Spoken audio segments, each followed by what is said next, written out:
Back to the cheap stuff. Needs must.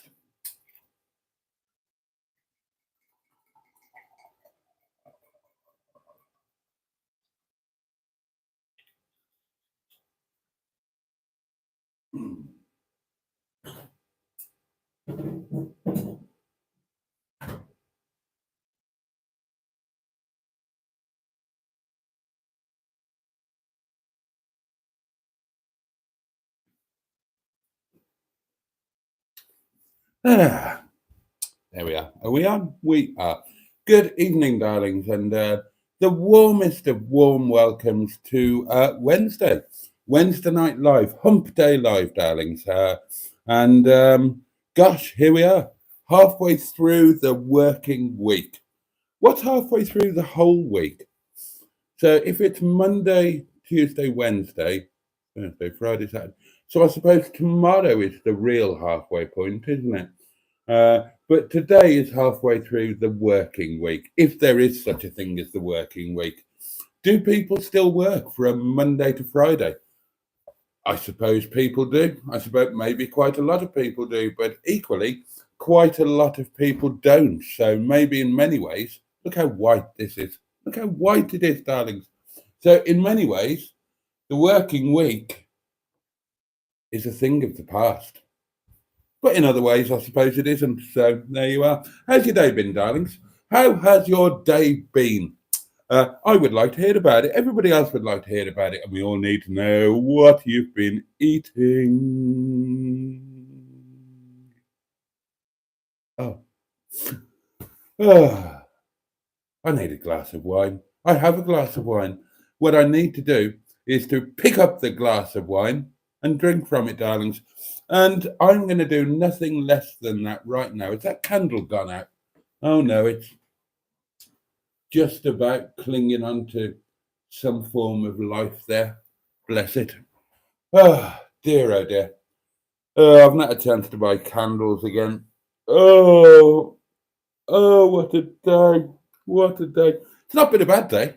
Hasn't been a bad day. Obviously, I was up super early yesterday. Today, I wasn't. What happened today? I edited a video. Didn't have any problems with it. Came up with what I thought was quite a funny thing about it. It exported without any difficulties. I probably had lunch. Well, I'm sure I had lunch. Can't remember what the bloody hell I had. What did I have for lunch? I literally can't remember what I had for lunch. Oh, hang on. Yes, I can. Can I? Yeah. Oh, yeah. I had a nice lunch, darlings. I had a nice lunch. Right. I remember now my train of thought. I'm going to put off my drink until I've told you this.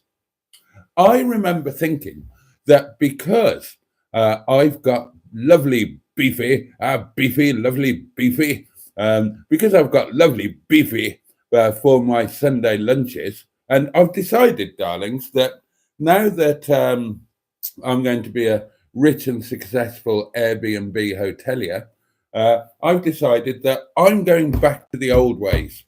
Sunday is roast beef and Yorkshire pudding. Right, I've made a categoric decision. Now, that's going to be easy for the next 3 Sundays because I've got 3 portions of Sean's lovely beef sitting in my freezer there. After that, I'm going to have to fund the beef myself, but I'm going to do that, darlings. And that means that the midweek roast or midweek roast, you can choose. It could be the midweek roast or it can be the midweek roast.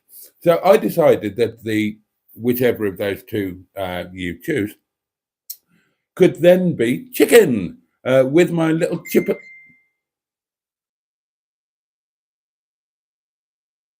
Oh, right. Oh, that was from the lovely John. I don't know why he sends me private messages rather than just typing in the chat, but there we are. What was I saying? Oh, yeah. So midweek roast can be chicken and chipolata sausages. I really enjoy that. So today I had my garlic and mustard chicken with a couple of chipolata sausages. I had 2 baby potatoes that I cleft in twain, and I had fresh green beans with a nice chicken gravy, and it was lovely. Small portions, darlings, because don't forget weight loss. Oh yeah. Now I don't know about. Well, there are four of us in total doing this weight loss challenge thing now, and I'll be honest, I don't know how seriously the others are taking it, because in Emma's video she said that although she's done a false start. And in fact, when she said it starts, it hasn't started, because the next week she did sod all in the way of changing a diet or exercising. In her latest video, she said she's done the same again this week. Nothing. So I don't know how seriously everybody else is taking it, but I am taking it very seriously, darlings. I have embarked, as you know, on a really vigorous, extreme exercise cycle. And excuse me.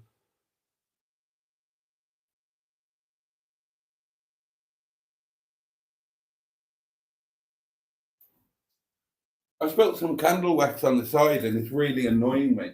And I've just tried to scrape it off with a pay and display ticket, and that's too flimsy. So I'm going to try and use this Amazon doings to scrape it up instead. Wish me luck, darlings. I'll keep you updated. Oh, that's better. That's better. Oh, it was a good start. Fizzled out a bit now.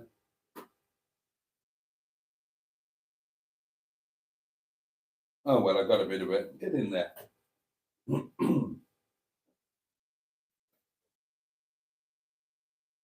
Yeah, I know this isn't exactly river. Oh, I'm making a right old mess of that. I shall have to leave it.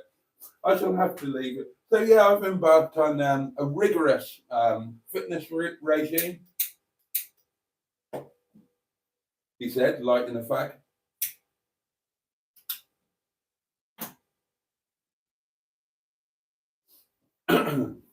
And I've been rigorously monitoring my T and P figures, my TP, my take in and put out figures. I've monitored every morsel of food that's gone down my little red lane, which is why lunch was a much smaller portion than normal, darlings. And I've monitored my put out figures. And so basically, every time I've been to the lavatory, I've got a receipt. So I've been able to finally calculate what's entered my body, what has left my body, and therefore what's left lurking around the breadbasket to turn itself into adipose tissue or fat, darlings. Fat, lardy lard, that's going to make my bottom look big. So yeah, I've been taking it incredibly seriously. I'm looking forward to that first bit of wine. Although it might be a disappointment because I'm back to the cheap wine. The offer has finished, darlings.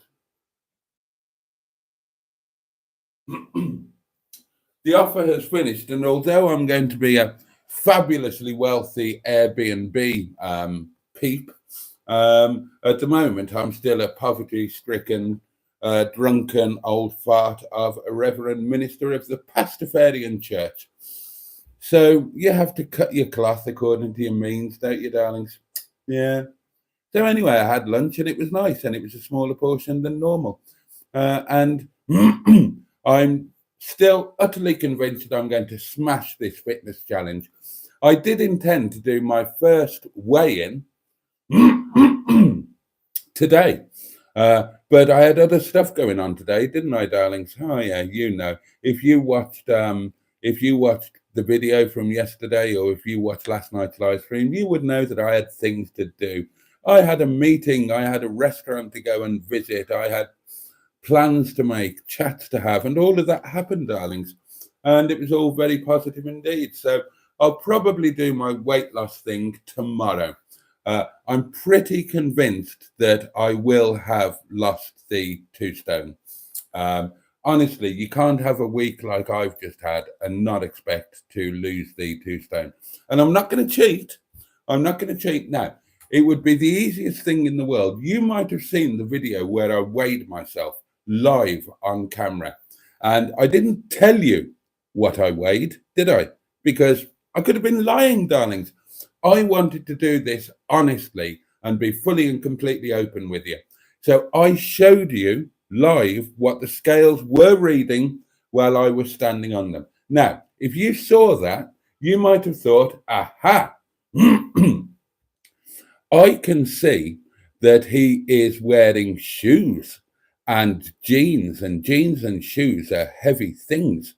And he might have a jumper on, and that might be his cunning trick. He's going to weigh himself initially with all of his clothes on, and then when he weighs himself the next time, he's going to do it straight after he's been to the lavatory and completely naked. And he's going to try and hoodwink us. He's going to try and pull the wool over our eyes. Well, I'm not going to, darlings. I'm not going to do that at all. When I weigh myself tomorrow or Friday, then I will be, and you can check, you can go back to the old video, I will be wearing exactly the same apparel.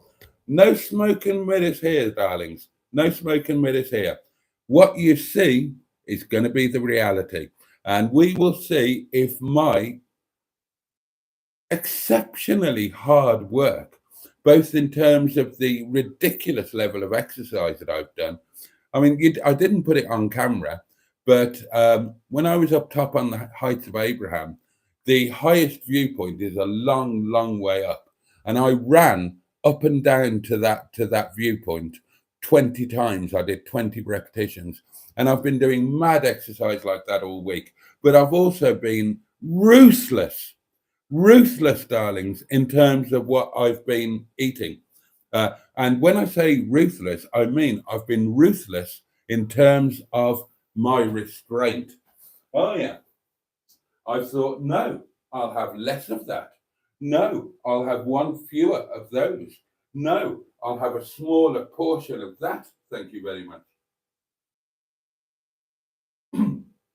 And I'm firmly convinced that when I come to do the first week weight reveal, that I will have been rewarded in my efforts. And I can assure you it's going to be a case of WYSIWYG. What you see is what you get. I'm not going to bugger about. I am going to step on those scales while filming. They're digital scales. I can't prick about with them. I can't set it to a different way. I can't set it under 0. They're digital scales, and I'm going to stand on them, and I'm going to film it, and I'm going to show you what it says, darlings. I'm looking forward to doing that. I'm hoping that I will not get a sense of disappointment, but rather a sense of smug virtuousness is the word I was reaching for there. Right, time to have a drink and read some messages, including this one here. What does this say?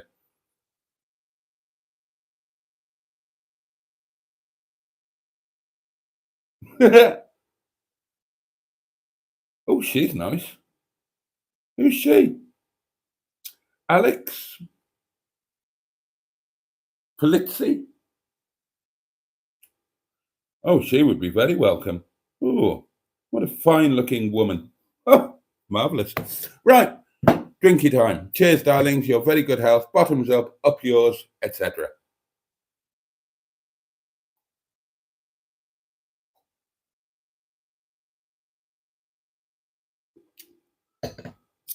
See, it's not in the same league. It's not in the same league. I mean, try and do your thing, wine. But oh, God. My shirt has come unbuttoned. How unseemly. Yeah, it's not the same thing. It's like, now, there's nothing offensive about this wine, but yeah, it's really not the same. The best way I can describe it, imagine that for the last 3 weeks, or 2 weeks, however long it's been, you've been drinking Vimto perfectly diluted. And I think we all know what a thing of joy and wonderment a perfectly diluted Vimto is. Then imagine that you're given a glass of Vimto with only half the amount of cordial, but the same amount of water. and it's going to feel weak, and it's going to taste weak and wishy-washy and uninspiring, and that's what this wine tastes like compared to the wine that I've been enjoying over the last 10 or 14 days. But as I say, one one has to cut one's cloth according to one's means. Right, guys, if you're going to ring me, could you at least wait until I've read out a comment? I'm going to get so far behind on the comments that it's ridiculous. Good evening.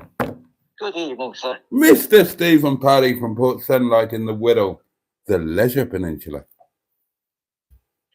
Good evening, sir. How's your day been? All right, how's yours been? Not too bad, thank you, sir. Good. Don't worry, when you get the other beyond, you'll be back on your champagne lifestyle. Oh God, I hope so. I was born for that sort of lifestyle. I'm good at it. I've got a real talent for it. Yeah, I've got. Well, I mean, I'm not being very humble, and I'm being somewhat immodest, but I've got excellent taste, and I know how to spend money well. I'm not like one of those awful footballers that buys a gaudy car and a terrible house and a really awful wife. I've got taste. I spend my money on things that money should be spent on, like casinos and first-class flights and really nice hotels. Did you ever go on Concorde? Yes. And I've told the story several times, but Lisa, my ex-Lisa, at the time that I first met her, was a manager at Exeter Airport. And Concorde visited Exeter one time because Exeter has an exceedingly long runway, which is why the Red Arrows base themselves there when they're down south. And Concorde visited once, and Lisa brought Concorde in and got the full guided tour and all of that, and a bottle of Concorde champagne that our au pair drank one night when we were out with her boyfriend, and was sent back to Romania the next day. Lisa was very angry indeed. But yeah, I'd been on Concorde before that. It's such a shame when they tried to bring it back. I think if it would have been for 9/11, I think we'd have still had Concorde now. Yeah, it was 9/11 that killed it. People think that it was the Air France crash that killed it. Wasn't he had it all done ready to do it because there was a documentary about it? Concorde came back. Concorde came back after the Air France crash, fully refitted, new tenants, Conran interiors, etc. And Concorde was doing absolutely fine. It was 9/11 that killed Concorde, because Concorde's bread and butter was the Heathrow to JFK route twice a day. And after 9/11, all of the people who flew that route stopped flying it. And that's what killed Concorde. And even with that, British Airways would have soldiered on with Concorde, except that Airbus, who manufactured the parts needed to keep Concorde in the sky, decided that they would pull the plug on manufacturing the parts. It's just a shame because I watched the thing about it. They spent thousands to get it all back, and he had all the bigwigs and everything on it. Yeah. Oh, Concorde was fine. I mean, I've got inside knowledge on this because I don't know if it still is. It's the fastest around the world. I don't know if it still is. Passenger aircraft, yeah. Yeah, that's what I mean. I've got inside knowledge on this, and I've said this on a live stream before, and somebody actually backed me up because they had friends or family who worked there too. But one of Maggie's, the ex-Mrs. Boaty's uncles, was an engineer at Filton or whatever it was, a Concorde engineer. And it was never put out there publicly, but Air France used remold tyres. And that's why the tyre shattered in the way that it did when they ran over the bit of debris from the DC-10. If that had been a British Airways Concorde, it would have been fine. And that was proven because there were several fully documented episodes when British Airways Concordes also ran over detritus more significant than that fragment of DC-10 that did for the Air France job, and Concorde was fine. The French used remold tyres, and they simply weren't as strong. Now, one of the things that changed when Concorde came back was the tyres across the whole fleet, Air France and British Airways, were upgraded so that they had a Kevlar band inside. So that particular accident could never be replicated. And let's not forget that that thing in the tyre wasn't the only reason. There's always a chain of events when it comes to an aircraft disaster. The captain made wrong decisions. The fuel was all in the wrong place. The passenger weight manifest was completely wrong. So the plane was all out of balance. The Air France engineers had left a shim out of one of the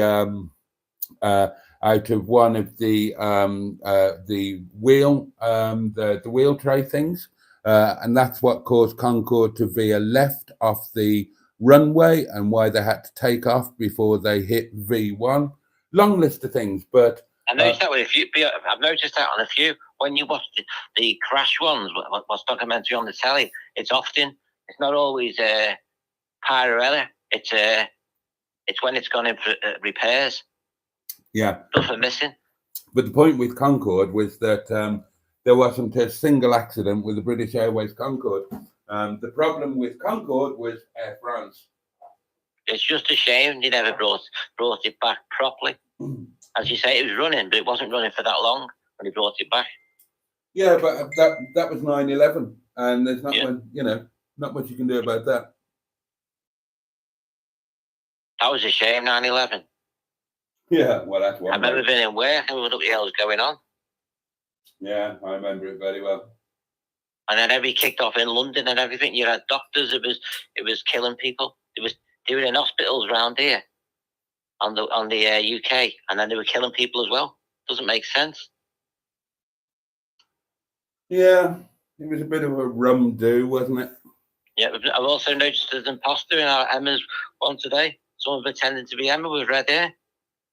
Oh, I don't know. I haven't seen anything today. Nice. It looked really nice. Oh, okay. Oh, she had her hair done.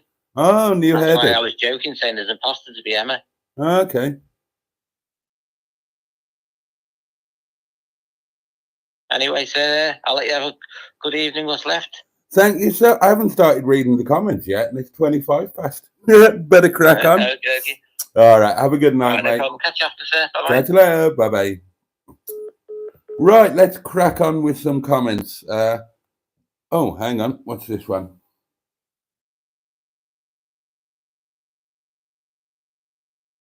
Oh,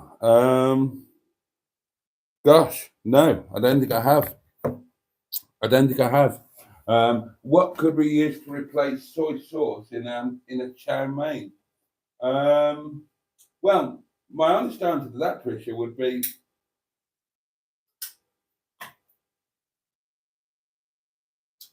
be that without soy sauce, you're never going to get an authentic UK restaurant or takeaway chow mein. But as I've said before, I think that my Nepali fusion chow mein is considerably better than the classic Chinese one. So that's what I would do if I were you. I'll do a video making one over the next, within the next week or so. But basically, instead of using the soy sauce and whatnot, then when you fry everything, off, just put in a kind of intricate herb and spice blend, and just make fusion noodles. And I think the best ones I've ever done were the ones that I made when Neil and Sophie were here. I made them when I was blind drunk at about 2:30 in the morning. And I can remember the taste. I don't normally remember stuff when I'm blind drunk, but I remember those. They were superb.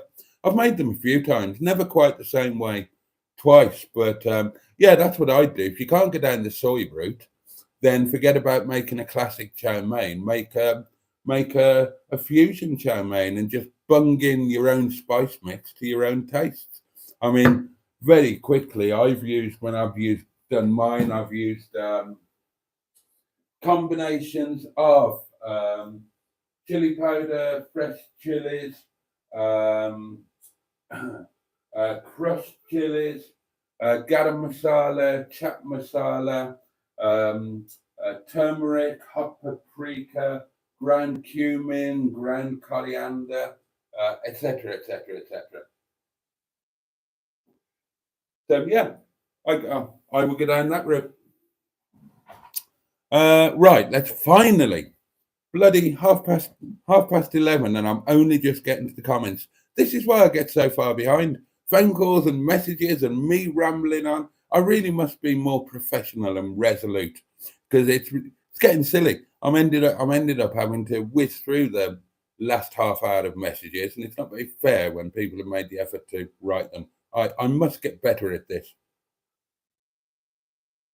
Right, first cab off the rank, Lord Stiff Upper Lip.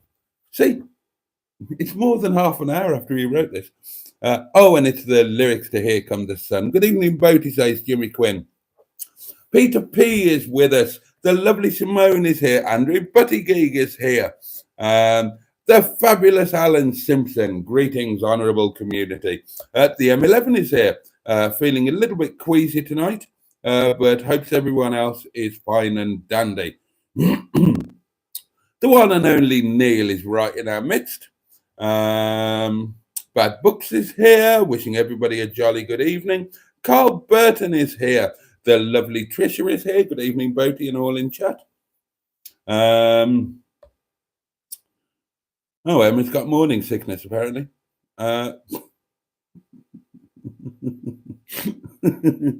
Boaty, I've got something to tell you. Oh, God. Oh, dear. Sean is here. Oh, God. I wonder what you were doing then, Sean. Sean was here anyway. He's probably fallen asleep by now. Are you a twat? Someone who only works Tuesday, Wednesday, and Thursday. I've never heard that before. Twat. Somebody who only works Tuesday, Wednesday, and Thursday. Oh, the old 3-day week back to the 1970s. Oh. I mean, there probably are people who only work 3 days a week. Anybody on a 0 hours contract? Bad Books had a cheeky tandoori mixed grill takeaway for tea. If anybody's got a community snap with that. Oh, Boaty the hotelier, says Alan Simpson. Maybe the saucy minx that is Alex Polizzi will come and visit you. Right. That's obviously why I got that message. I thought it was a bit apropos nothing. Sean sent me a picture of him with Alex Polizzi, who I've totally never heard of. But there you are. She's a splendid. I'll show you. So I'm like that, except it's not on that phone, is it? It's on this phone. They make quite a handsome couple, actually, don't they? Look at that. Oh, there you go. It's suddenly come into focus. Yeah, never heard of her, but apparently she's a hotel inspector. So, yeah, she can come and inspect me. I haven't got a problem with that at all.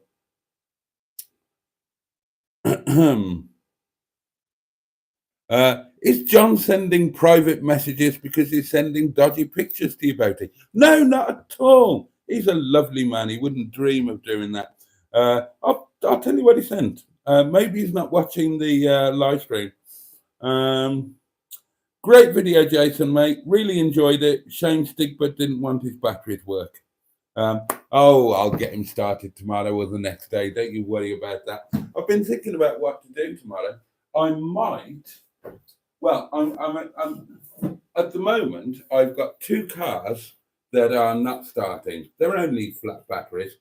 All of the others are fine, but Sheeson and Stigbert have got flat bats, so they need to be started, either jump started or started with my booster pack if it's deciding to work.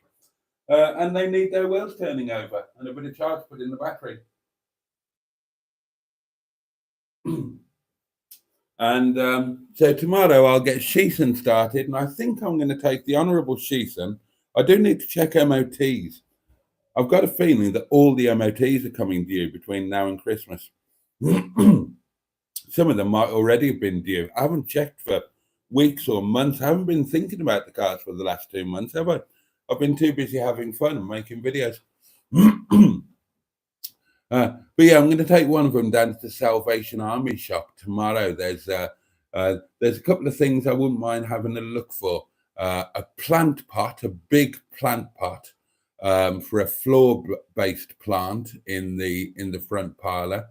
I think I've still got 2 empty picture hooks, so 2 cheap pictures of the right type I wouldn't be averse to. And well, little chef plates, obviously. But I've also got, I should do a video about this, audience involvement and all of that. I've got a space where Bob's the ice machine used to be, right? Well, originally, if you cast your mind right back, the fish tank was there. And I got rid of the fish tank and put everything in the fish tank in the upstairs fish tank. And Bob the ice machine lived there, didn't he? Except Bob the ice machine never recovered and I never fixed him, so he ended up in the bin. Now, at the moment, I've got my spare Tassimo filling that space, but it doesn't really get used because it's a spare Tassimo. The idea is that that it's the one that I had it anyway. I had it because why did I have it? Oh, it used to be upstairs when Chinese Madam was here. That's right. It was one of the house clearance things that she bought, and it was in there. And I thought, oh well, have that upstairs so that Madam can have a make a drink upstairs without having to come down when because she was working on a PhD, and if she was in the middle of something, then it was a bit of a break of concentration to have to come downstairs. Now I use it when I haven't had one for ages, but when the hotels get cheap and I have a hotel adventure, the idea is I take it to the hotel so that I can have a decent cup of coffee in the morning without having to pay 11 quid for breakfast or without having to go to a local cost of fortune. I can have my favourite coffee in the comfort of my own room. But it doesn't need to sit there to do that. It could just as easily sit in a cupboard or in my overnight case or something like that. So I would not be averse to something more useful going in that space. So maybe you would like to suggest a kitchen thing, a kitchen appliance that could go and usefully fill that space. Now, the thing everybody's going to suggest, I know already, is going to be an air fryer. And I don't believe in them. I don't believe in them. I don't think they're an air fryer. I don't think that you can fry air or fry with air. I think that they're super duper concentrated convection ovens. But for the sake of a bit of YouTube content, and for my own inquisitiveness, if a charity shop had a cheap air fryer for like 5 quid or something, I might be tempted to buy it and just experiment with it and see if you can cook something decently in an air fryer, better than you can cook it using other methods. Honestly, darlings, I've seen loads of pictures on social media of people who've cooked stuff in air fryers, and it all looks dreadful. It all looks dreadful. But I wouldn't mind finding out if there's a way, for example, that I could make decent homemade chips. Decent homemade chips are a faff.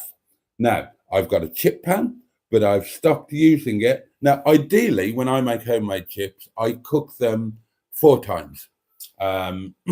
So, right, Boaty's Guide to Perfect Homemade Chips. Right, first of all, peel and chip your potatoes. Secondly, soak the chips in water, ideally for 12 hours, changing the water every so often so that the last vestige of starch leaves them. Then lightly parboil the chips and then dry them completely. Then double fry them in oil at two different temperatures. Starting first fry in a low temperature, second fry at a higher temperature, and then finally steam them wrapped in linen for around 35 to 40 seconds. And in my experience, that will give you the perfect homemade chip.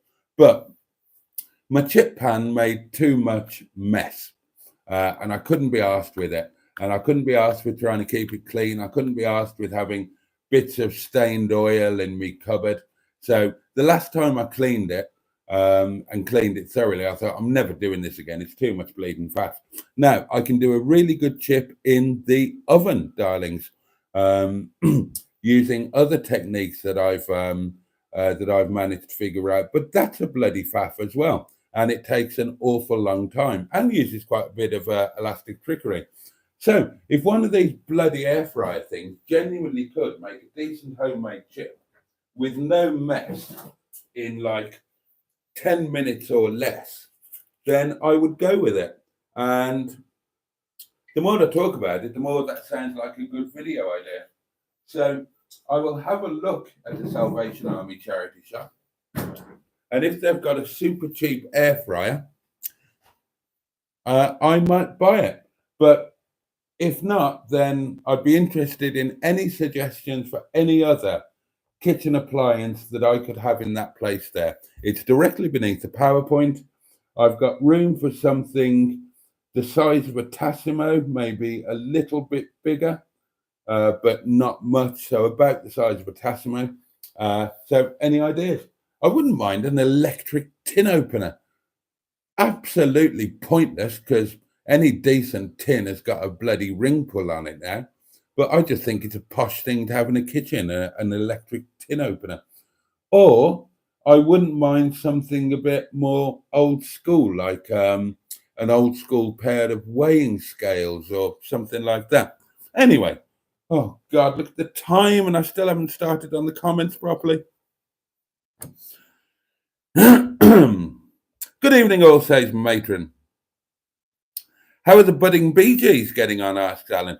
I can report that Barry, Morris and Robin are looking absolutely fine. I haven't killed them yet at all.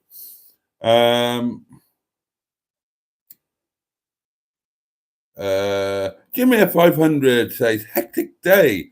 Needed form signed and stamped from the doctors and pharmacists, etc. Bloody paperwork. My bloody driver's license will run out at the end of the month. More forms. Hooray. Not. Oh, John is here. Hi, chat. Hey, Boaty. My phone is about to die, so I will only send this message till I find my charger. Hope all are okay tonight. We hope you're well. Are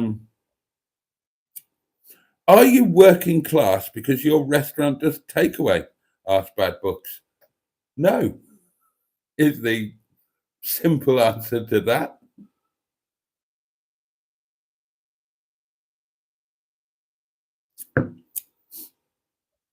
Oh dear.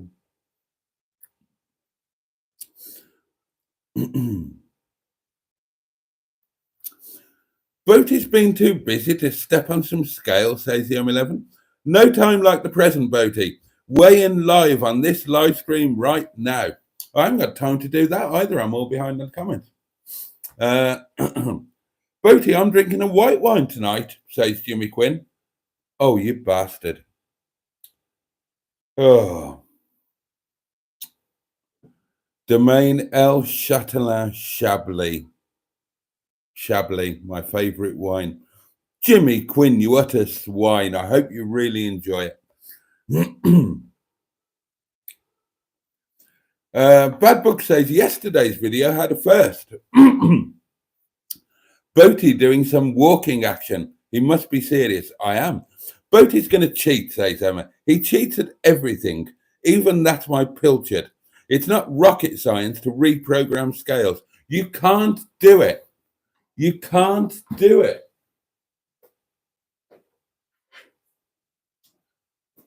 Right, I'm going to refute this allegation. These are my scales.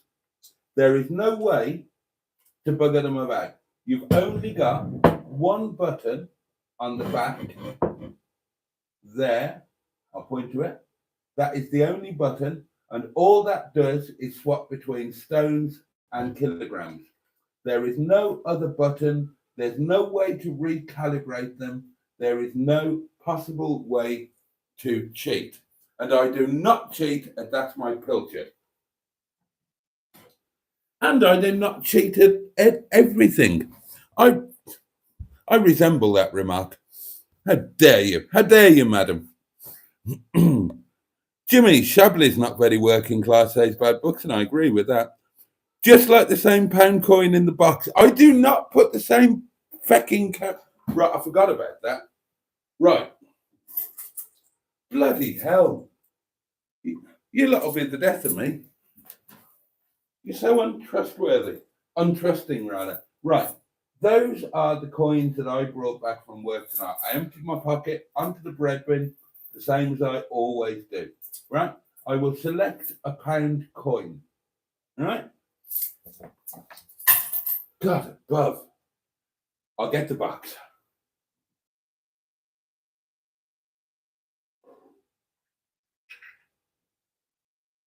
Right, listen, remember there's a note in there. Multiple coins in there, darling. Look, I'll even... There's loads in there. Right. £5 note. Put that back in. 5. Is it 5 or 6? £6 coins. So last time I'm doing this, I don't want to know how much I've got in there.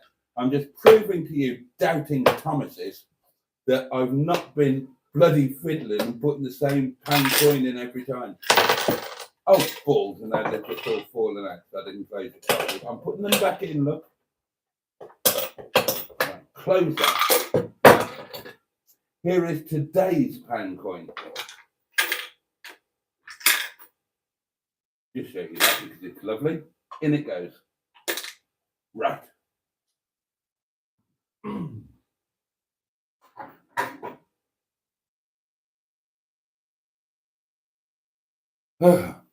Seriously, I love you all deeply, but don't think that I won't sue you for defamation if you keep this up.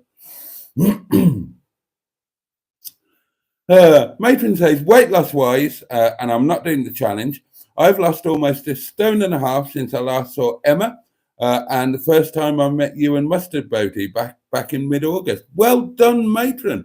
Keep it going. I think Boaty should shake the pound coin box tonight to prove that there are several in there, Andrew. Well, I've just done better. I've shown you, right? And you can go back to the live stream where we did it the first time, and you will see that there are the correct number of pounds in there. I admitted to you that I changed 5 of them for a £5 note because I needed the change for my float at work. But there, it's been proven. Oh, this is outrageous defamation.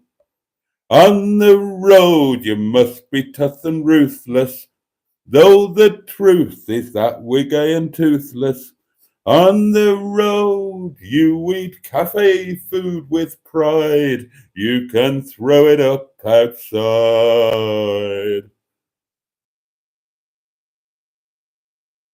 I have not got a cotton thread glued to the coin. Oh, surprise live audit on the telephone box. This is outrageous. Just like he labours the point going on and on about not being gay. Boaty seems to also be labouring the point about how he isn't going to cheat. Therefore, cheat. Fucking, what is this character assassination tonight? I came on in all good faith to have a lovely live stream with my friends, and you've accused me of being a financial fraud, a weight loss cheat, being gay, Not that there's anything wrong with being gay.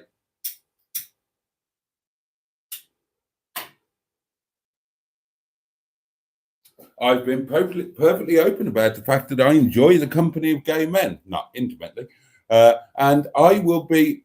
I would have been a brilliant gay. I've got so many things that would make me really good at being gay, except the only problem would be the beastliness. I couldn't be doing with that. And I like women too much. Other than that, I would have been a really first class Premier League gay chap. Uh, in all of the, I mean, you shouldn't generalize, of course, and you understand that I am tongue in cheek, but all of the generalized associations about gay men, I tick most of those boxes, darlings. I mean, I don't like Disney films or stuff, but genuinely, I really, again, you can't generalize, but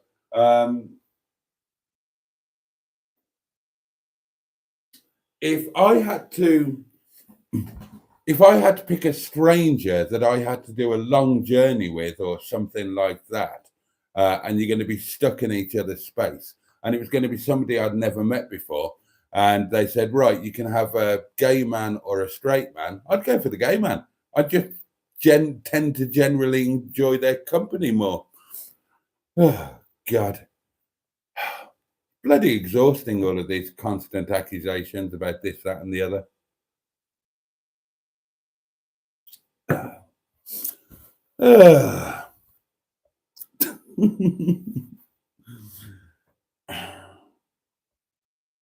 Vimto's name, say Sean, comes from the original name of the drink, Vim Tonic, which was a herbal tonic meant to give people vim and vigor. The word vim means energy or power. I know what the word vim means, and the word vigor. I mean, but they might not have, so that's fair enough. And I hope you don't feel that Sean was patronising you, because there's nothing worse than being patronised. Oh, and patronising means talking down to people. For those of you who didn't know that.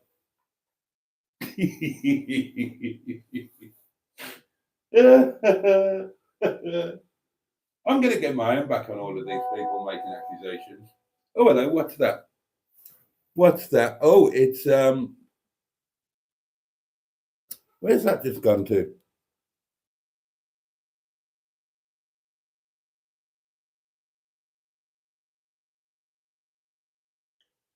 I hear you're gay for a cheat now, Father. Bug off!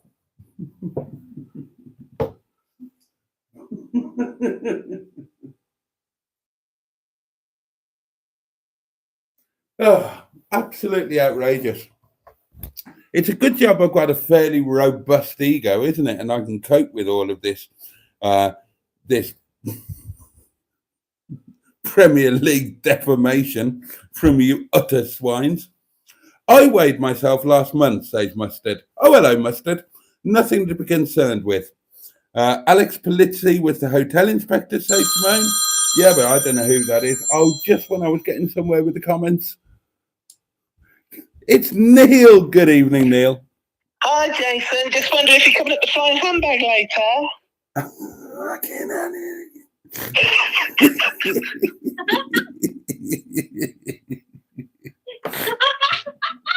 Please bring the podgering lube, darling. That sounds worryingly bloody rehearsed. I'm getting too fucking good at this, Yeah. Listen, mate. I'll let you get back on with the comments because I don't want to hold you up. Just you hang on one moment. All I'm going to say to you is, if the community decides that I'm gay, I'm taking you with me. I'll take you somewhere, darling. Go on, bugger off with you. Don't forget to subscribe. Oh, God. Oh, Jimmy Quinn for dinner had a ribeye steak, horseradish mash, fried onions, and steak sauce. I want to be you when I grow up, Jimmy. Everybody saying hello to Mustard. Stratosphere says, Matron, well done. I remember you said you had that desire to maintain mobility. I also would not enter into a competition in public, but take 2 steps forward and accept the 1 step backwards. There we are. I'm happy to do it publicly. I'm all about the competition, despite the fact that when I inevitably succeed, I'll be accused of cheating in some way. Oh, excuse me. That was a fairly monstrous wine burp there, for which I can only apologise. Oh, more food news. Well, as you'll see in tomorrow's video, I got noodles tonight, but I'm not having them tonight. Ram made noodles tonight, but I'm not having them tonight. I'm having them for lunch tomorrow. And tonight will be staff curry, the same as every other night for the past month and every other night forever going forward. It's a reassuring point of stability in the day. I don't have to worry about supper. I don't have to think about it. I don't have to agonize over it. I just know that supper will be staff curry. And I know that breakfast will be what breakfast always is. And the only variable point, because you do need some variation in life, but you also need stability and routine. And I've got both. I know what my breakfast is. I know what my supper is. And lunch is a wonderful variable. Like on Monday, my lunch was a hot dog, and I got a really good video out of it. Although, to be honest, the hot dog was nothing. I would have liked more onions on it. Oh, now then. Right. I had no fewer than 3 comments on that video saying, that is a rubbish hot dog. The hot dog bun was not buttered. I know. Right. I am 63 years old, darlings, at least, probably more. I have never in the whole of my life, anywhere in the world, seen a hot dog where the bun has been buttered. Every hot dog I've ever eaten, seen, or had any connection with in any way has been a hot dog bun with a hot dog in it. That's your hot dog. Might have onions on it, might have mustard, might have ketchup, God knows. If it's a pervert in control of that hot dog, it might have mayonnaise. But I've never, ever seen butter on a hot dog. And yet, 3 people said, I'm incredibly disappointed. They forgot the butter on the hot dog. So, over to you. Have any of you ever seen a hot dog with butter on it or buttered your own hot dog? It seems utterly bizarre to me, and I was amazed by those comments.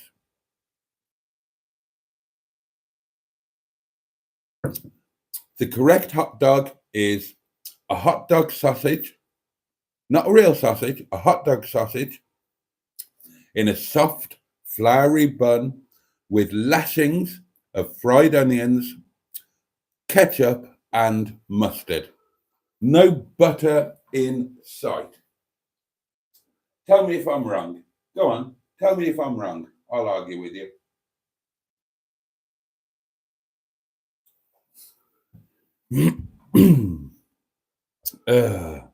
Anyway, good evening, Stratospherian. And good evening again, Mustard. Alex Polizzi is part of the Forte family, the same Forte family that made Little Chef great. That makes her even more attractive in my book, says Alan Simpson. Oh, right, okay. Well, she just looked like a fine woman to me, and she would be welcome at. I mean, I've only seen her face. I'd need to see the rest of her before I were to be willing to absolutely kind of commit myself to being desiring of having a go on her. but it looked very promising, I must say, very promising indeed.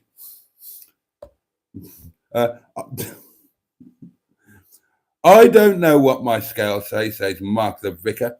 My fat gut blocks the view. Yeah, well, that's why I had to film it. That's why I had to film it. I haven't seen my feet and toes for years. My little chap, don't even know if it's still there.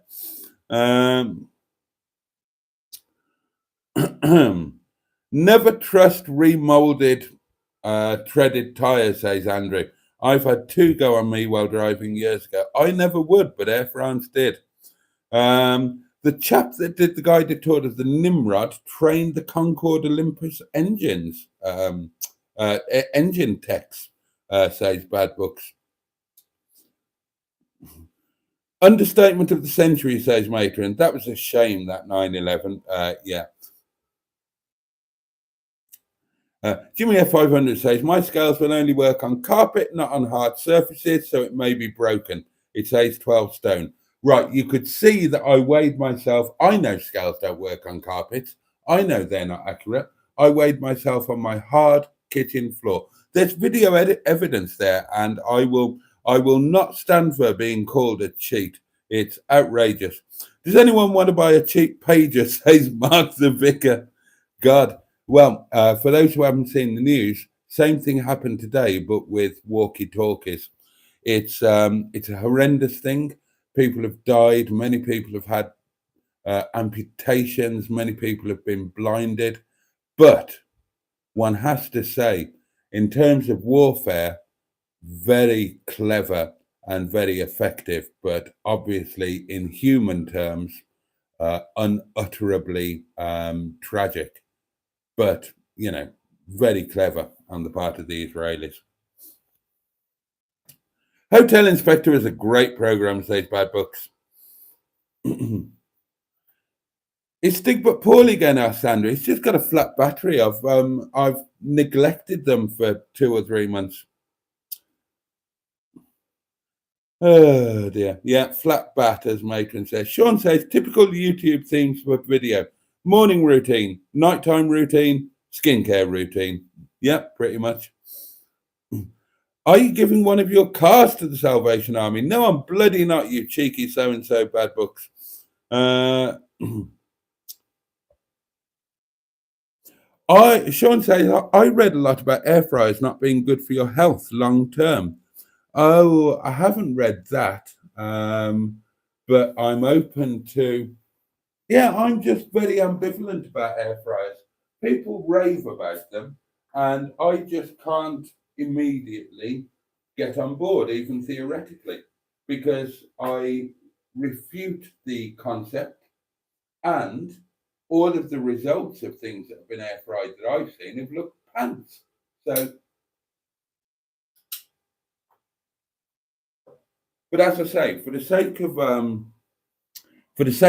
a YouTube video and some potentially good content, I would pay £5 for one, and I would experiment with it for a week to see if I could if I could justify it in any way, shape, or form. Now, if it is, as I suspect, a super concentrated convection oven in a tight, secure space, so it can't create a mess, and it's so intense that what takes me 40 minutes to do in my tabletop oven, I could do in 10 minutes in one of those, I might be on board. But yeah, honestly, I think that they're just hype and nonsense. But that's not based on my own personal experience. That's my instinct.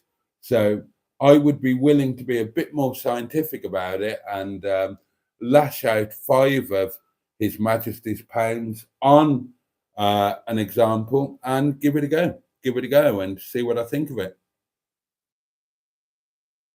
And also, it's just a bit pointless having 2 Tassimos in the same kitchen.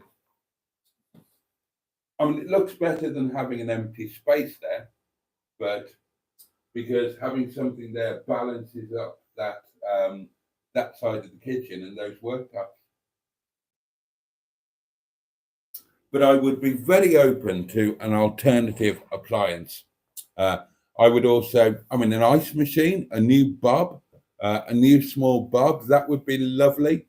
What else?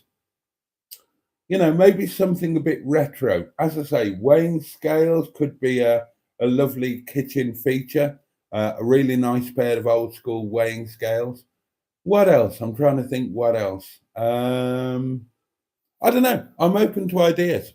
Kitchen appliances for my small spot where Bob the ice machine used to be. I'm shattered. I'm off to bed. Say Simone, good night. Sleep tight. Matron came in 10 minutes late because she watched Mustard's new video.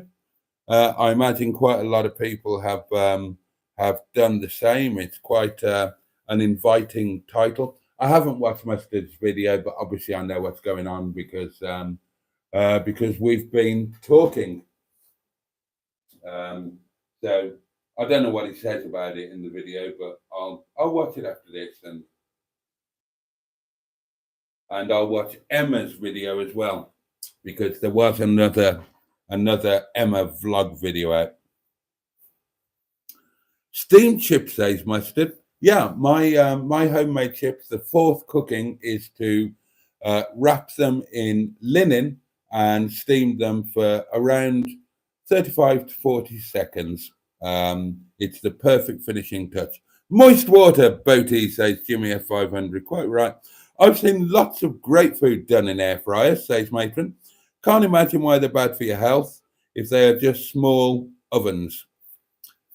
My neighbour has just been around asking. Sorry, this is Sean. My neighbour has just been around asking, can the loud man talk a bit quieter, please? I didn't realise my volume was up so loud. Oh God, look, I'm big in the villages in the mining valleys in South Wales, darlings. They might recognise my voice at this time of night, because you lot won't know.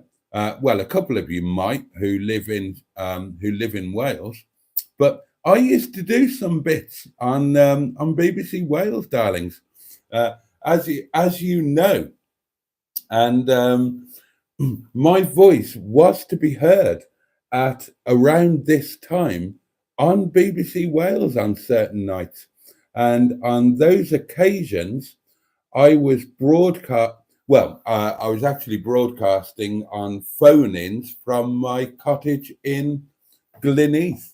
The daytime stuff that I did, then I was either in Swansea or Cardiff at the BBC studios there.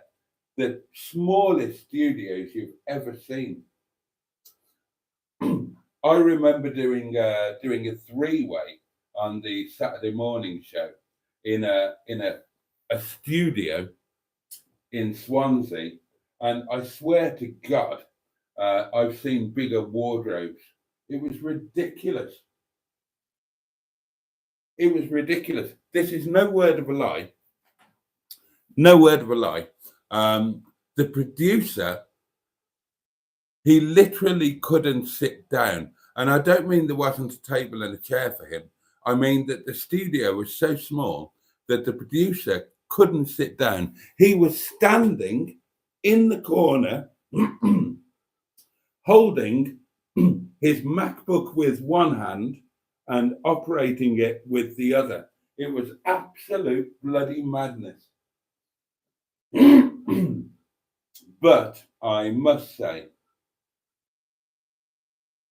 I desperately miss those Radio Wales days. They were the best thing about my time in Wales, that particular time in Wales during my separation. Generally speaking, was not a happy time. My marriage was falling apart, etc., etc., etc.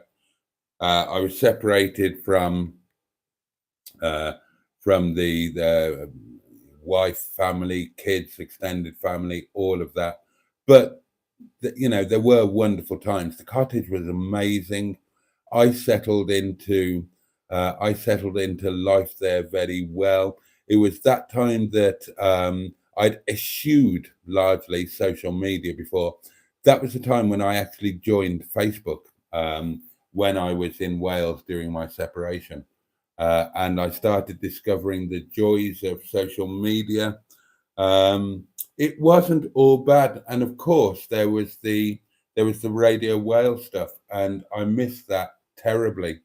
I miss the old gang. They're not all still with us, sadly.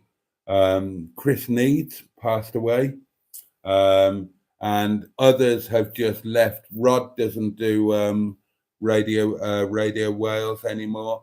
I don't know if JMO still does it, Jason Mohammed, but he was getting a lot of TV work on the mainstream. I think Larry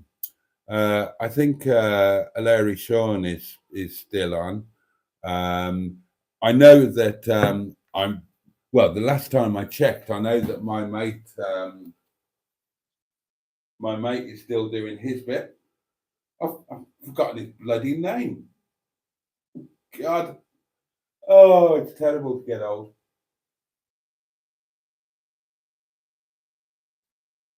Bloody hell. Am I going to have to search on Facebook for my own friend's name? The Go Compare bloke. I've got a mental block on his name. Uh, I'm looking at his face, and he's lost a load of weight recently, and all I can see now is Sean's face. It's really weird. You don't want to be in my mind at this time of night with half a bottle of wine washing about. What's his bloody name? Oh, Sean, help me out. The Go Compare guy. He's on Radio Wales. Oh, this is ridiculous. And I've got some really good anecdotes about him as well. My favourite anecdote about him is he's telling me about his daughter, who was going through that annoying teenage phase when they know everything and you know nothing. And he said something like, "I am your father. Allow me to." Uh, oh yeah, and he said whatever he said, and she said, "Dad, you're so annoying." "I am not annoying," he said. And she said, "Dad, you were voted the most annoying man in Britain 3 years running." And he said, "I had to stop things." It was true. I actually was. I was voted the most annoying man in Great Britain for 3 years running. And I can't remember his sodding name. I'm gonna have to go through my Facebook friends list live on bloody. Oh dear, this is utterly ridiculous. Don't get old. He's the lead tenor of the Welsh National Opera. Wyn Evans, the lovely Wyn. Wyn, I'm so sorry. I'm so sorry if you're actually watching this. Oh dear. Oh, I remember you telling me. Thank you, Sean. Sean's just pinged me to tell me my friend's name is Wyn. I knew that. I just had a mental block. And I remember you mentioning this before. I have his bedside cabinet in my cottage. He was giving pieces of furniture away the month I moved to Wales. Oh, bless him. He's ever such a nice man. Ever such a nice man. He really, really is. He's a bit like Sean, um, that he will go over and above. Well, he'll go over and above for people he doesn't even know, let alone those that he does know. And he's a very self-effacing man, a very amusing man, and he's just got a heart as big as a house. I'm ever so fond of him. Um, he's had a few battles recently. He won't mind me saying so. He's been quite open about them himself. Breakdown of a marriage, mental health issues, but bless him, bless him. He's gone on a weight loss journey, and he looks transformed. And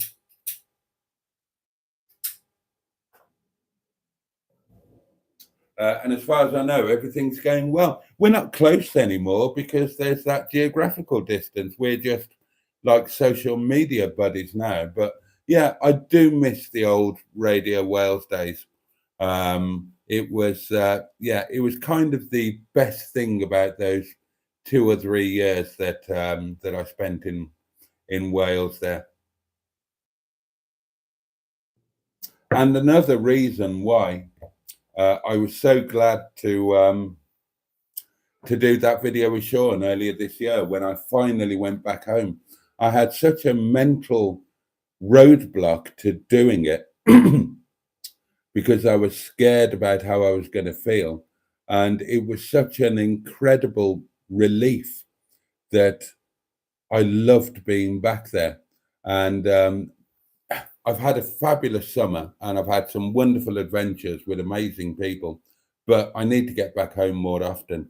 So one of the things I'm going to do over this winter, when the hotels are cheap and when the weather's maybe bad, is I haven't talked about this, but I plan to spend quite a few Monday nights back at home, back in the in or near the Neath Valley, and have, I don't know, maybe 10, maybe 15 days and nights, not together, obviously, but spaced over the winter, where I just spend time there and just properly reconnect with the place that means everything to me.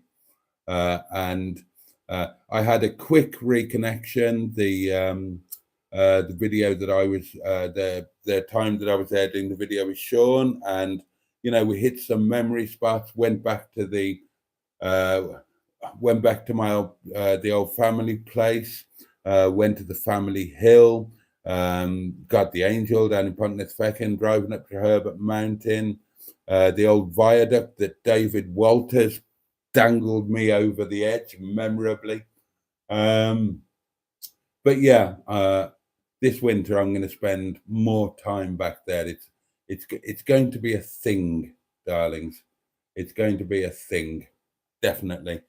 And time is marching on, so I am going to whiz through the comments, but we will talk about that again.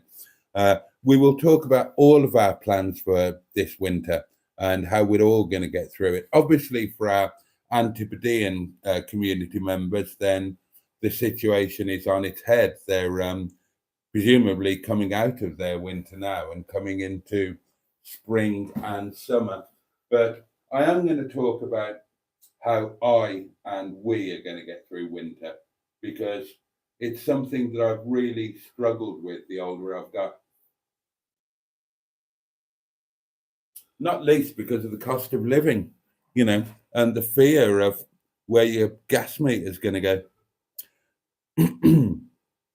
I made homemade chips last week, says Jimmy F500, and they were gorgeous. Peter P says, homemade chips. I mean, they are great. Next, you need a knitted doll to cover the toilet paper, says Sean. I've mentioned this before, and in a way, I wish I still had it. And I might, now you've mentioned it, I might look for one. My friend Megan, lovely Megan, who used to live in Chesterfield and now lives near Nerja in Spain. Lovely Megan. She had a thing. She came to visit me from Spain when I was in Farcorth, and then she came again here to Windy Bottom, not specifically to visit me. She was in the UK visiting family and popped in to see me. And the last time I saw Megan in person, she came to the cabbage patch. Our cottage, myself and Boo's cottage in Matlock Bath. And Megan had this thing that when she came to visit you, she would buy you a deliberately awful present on the basis that you would feel constrained to have to use it, have it on display. And she was a genius at buying really, really dreadful things. And as I say, they were deliberately dreadful. And when she visited us at the cabbage patch, along with Jim Canine, and we went out for lunch in at the Boat in Cromford. And I have to say, they won't be watching this because when Boo and I split up, unfortunately, even though Boo and I didn't have an acrimonious split up, and we're still on a friendly basis now, a lot of our friends took sides, and a lot of people decided that that I was a terrible man to leave Boo, and they kind of broke their friendship with me. And sadly, that includes Megan and Jim. Although we've been, the very best of friends, and I really regret that. Nothing to do with me. Nothing to do with me. They just knew that. They knew that. I mean, I don't know. Obviously, when you split up with somebody, you don't see each other's social media and all of that, do you? So I don't know what Boo was saying. I know that she's okay with me. We can still talk to this day. I can message her anytime. She'll message back, and everything's fine. But possibly when I left her, maybe she did put out on social media. I know she struggled with it. Blah blah blah. And maybe people thought that I was a total bastard. I certainly lost friends. But anyway, that's going off the subject. When Megan came to the Cabbage Patch, she brought exactly what Sean was just talking about, a knitted doll type thing that went over your toilet paper. And we proudly displayed it in the Cabbage Patch. We had it, I mean, the toilet roll in use was on the wall. The spare one on the, whatever it was, I can't remember, on the shelf or on the cistern or whatever, was proudly on display. This awful gift from Megan, and yeah, we proudly displayed the awful gift. And out of memory for that, if I saw one in a charity shop, I would probably buy it, and I would have a knitted cover for my spare bog roll up in the bathroom. In fact, I'm going to actively look out for one now. So well done, Sean. You've you've given me a new ambition there.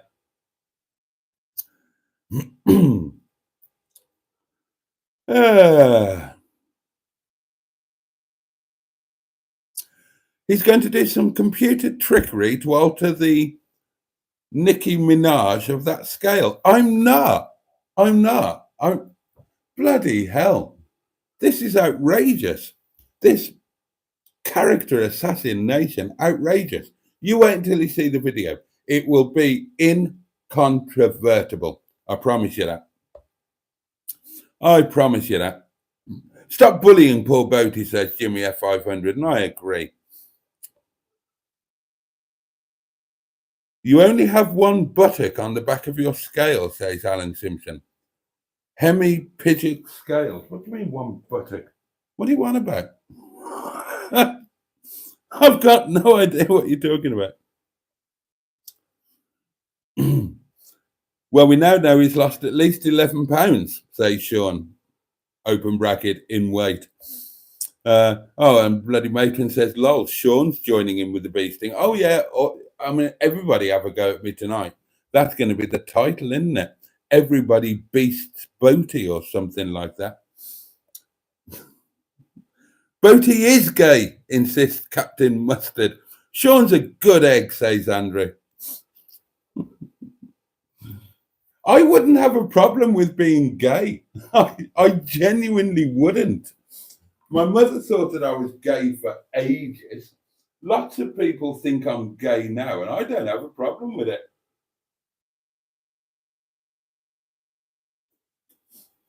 And if I had even the faintest of inclinations in that direction, I would have given it a go.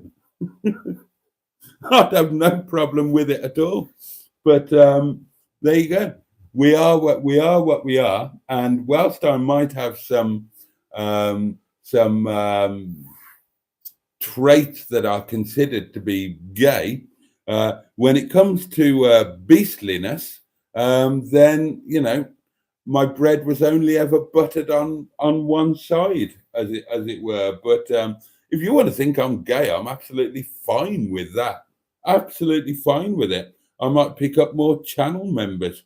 The pink vote or whatever it's called. I am not a cheat. Fucking Matron and the M11 are weighing in on me now. Sean says, Peter K, I'm not homophobic. I love my house.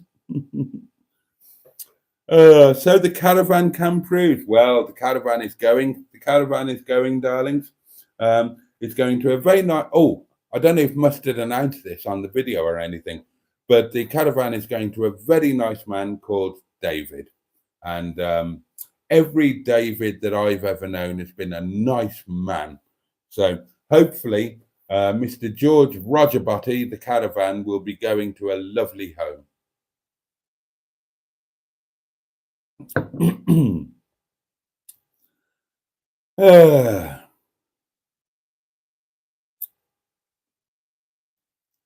I know I can swing both ways, Andrew, but I don't want to. Yes, says Peter P. All straight men sing to their little tinkle at night. See, I told you I have traits that are deemed as being gay, and they're my favorite traits. In a way, I'm kind of disappointed that I'm not. It could have been a lot of fun. I've told you I had one of the best nights of my life in Blackpool, in the flying handbag and the pink flamingo. I'm not joking. That really happened. Mel and I, we'd done the deal. We'd bought Ghost and Nightingales, and it was her turn to decide on celebration. And she took us to Blackpool. We stayed in the most expensive hotel there, which from memory was called the Norfolk, I think, where the tourists have their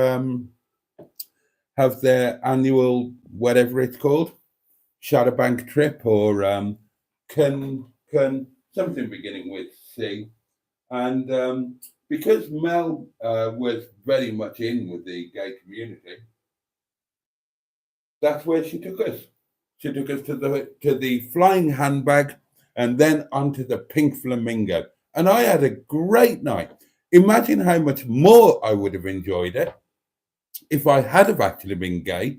Because then, instead of going back to my hotel room with a large kebab, which I was too drunk to eat, and the hotel bed was really tightly made, and I fell asleep with the kebab, woke up with my entire body smeared in elements of kebab. The bed was a write-off.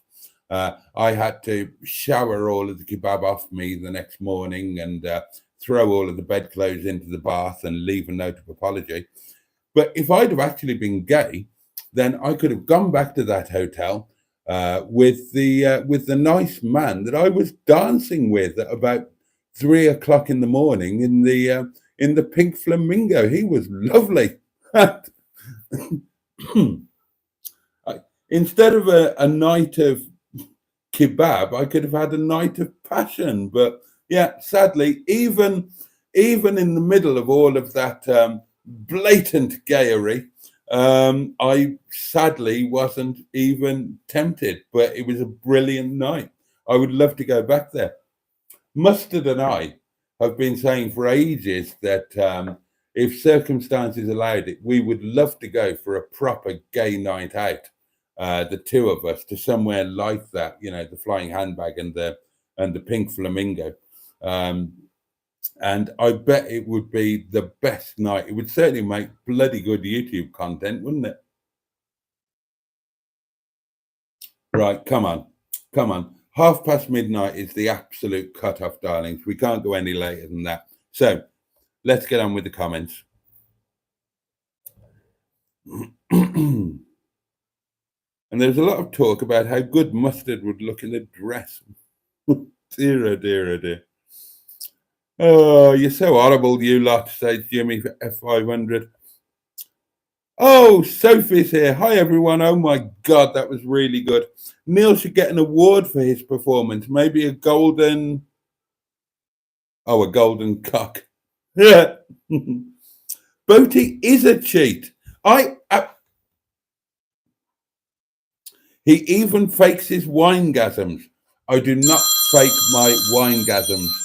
Oh, bloody hell, I'm trying to say good night. Hello, mate. Hello?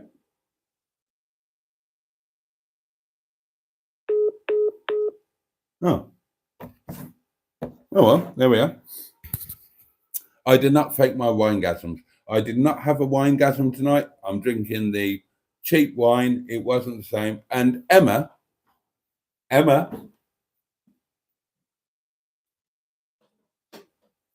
October is not far away, Emma.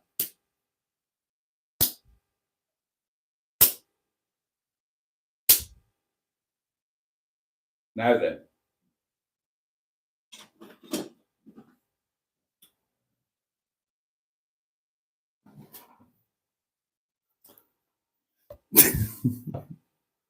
Buttered buns? That is not a thing, says Peter P. What?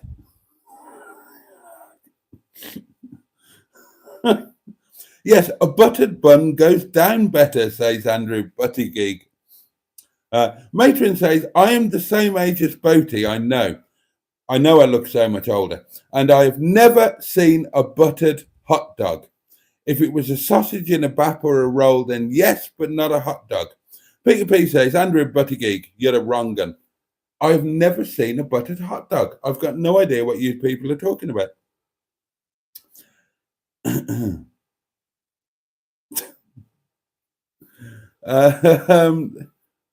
Hot dogging with Boaty, says Peter P. And Emma says, yes, Peter. He could make it a new series where he goes everywhere trying out hot dogs and use that as a title, and he would get so many clicks. You said this to me privately, Sean. Sean said this to me on the phone. Alan Titchmarsh once said, 2 things I'd never try, modest dancing and buggery.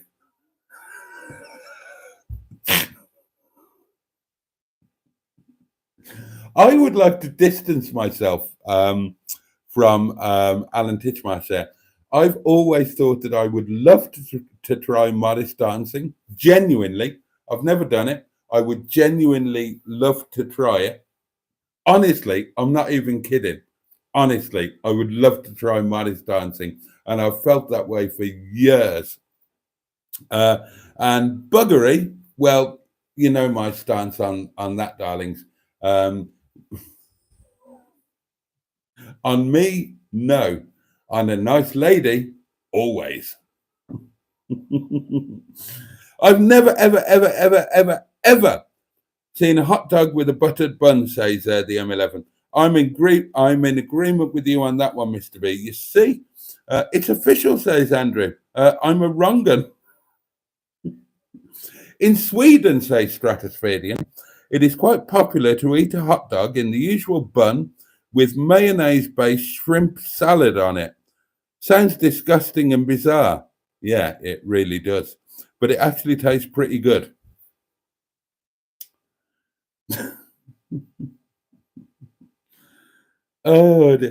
Get a soda stream, says Alan. Bloody hell, are they still a thing? Are they still a thing? Bad Book says, Sean, Sir Thomas Beecham's quote was, try everything once, except folk dancing and incest. Peter P says, heard all over Wales. That gobshite again. Is he never off the air? Boaty should set up a pirate radio station stroke post office. I'm going to screenshot that. That might be the title. I love that. Boaty should set up a pirate radio station. Great, yeah. But then stroke post office, and that's the bit that just killed me. Emma says, I'll help get you through the winter by coming up on the occasional weekend and annoying you. Thank you. I would appreciate that greatly. Oh, God. Yeah, well, we're going to be busy if there are 2 Airbnbs to kit out. Oh, I'm losing the plot now, loves. I am losing the plot. That wine is frozen. I'll have to use this one.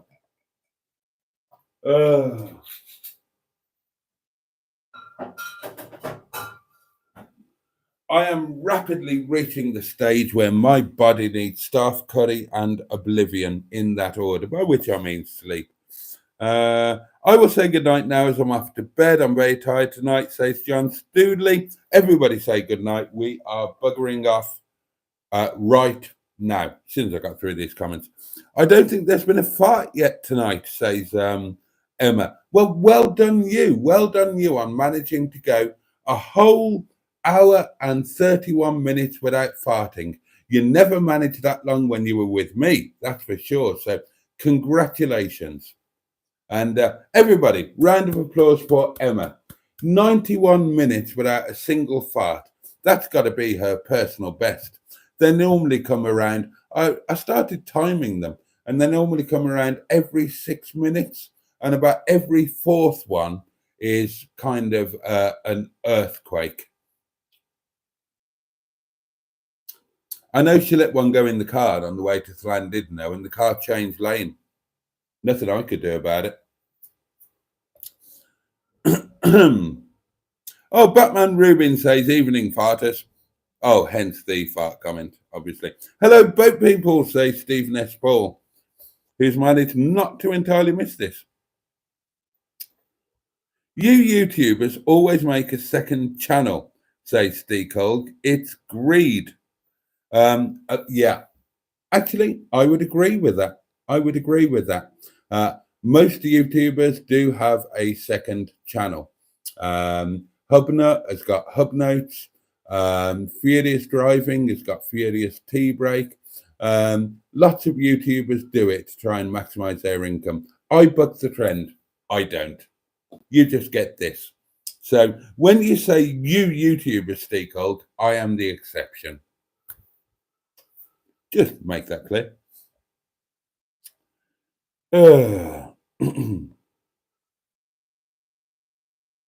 Mum had a dolly on the bog roll, says Andrew Buttigieg. I'll have a look and see if it's still there. I wouldn't want to be the dolly if the TP runs out, says Peter P. Mustard says, I love Mustard. Mustard says, subscribe to Dan's Bangers. I'm going to do a whole live stream and video based around Dan's Bangers. We'll do a live watch along of a Dan's Bangers video on a live stream. Actually, that's a really good idea. Boaty is the new Mr. Humphreys. He's free, Stephen, says Andrew.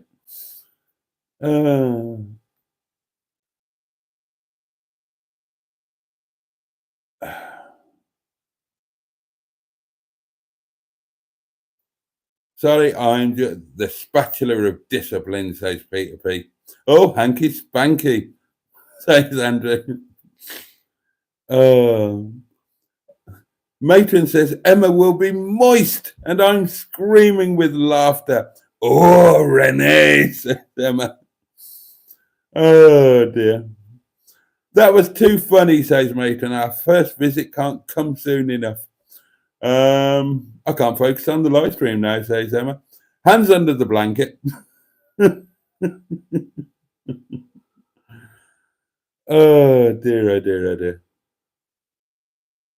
And on that note, darlings, right, that's about it. I've worked through the comments. I'm sorry that I love the madness. I love the fact that you poor sods write comments that don't get read out at all, or don't get read out until an hour after you've done it. I'm going to start off and get some curry. I'm absolutely knackered. I screenshotted something that might be the title. I can't remember what the hell it was. That's why I screenshot it, because I can't remember what said from one sentence to the next. The candle has died. I think I brought you up to speed on everything. Yeah, join me tomorrow Thursday Night Live, same time, same place, 11 o'clock. I need curry and sleep. And my bunghole needs TP. See you tomorrow, darlings. Much love from me. Have a safe and peaceful night. Have the best day that you can tomorrow. Take really good care of yourself. And if you've got people who you love and who love you, take really good care of them as well. All the love in the world from me. See you tomorrow. Pachoo and indeed, bosh.